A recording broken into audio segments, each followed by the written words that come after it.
Finding what works, dealing with autism. When dealing with autism, just as in most other disorders, you will be faced with a number of treatment options for yourself or your child.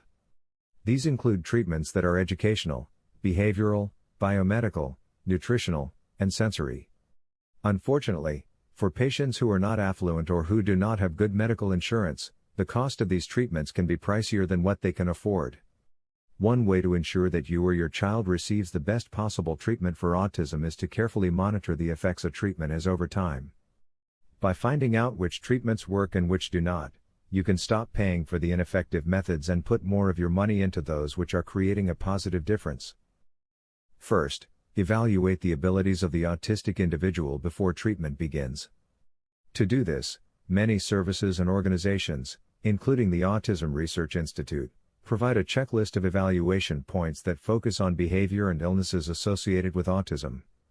Autistic individuals tend to have increasing functionality as they mature, so remember that some of the positive effects in his or her life are simply due to the natural growth process. However, after 2 months, fill out the checklist once again and compare it to the first.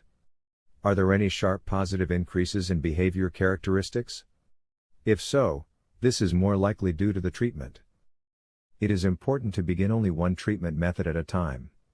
If you try everything at once instead, good and bad effects may cancel one another out, or even if the effect is totally positive, you will not know which treatment method is causing it and which are not doing anything.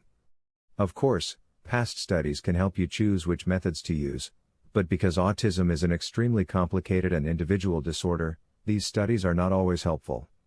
Also, some treatments are so new that the studies done are only on short-term effects, which is usually unhelpful.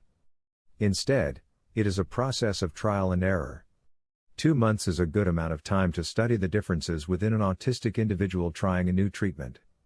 After 2 months, if you do not see positive improvement, you can discontinue your use of that particular method and better invest your money in treatment options that work.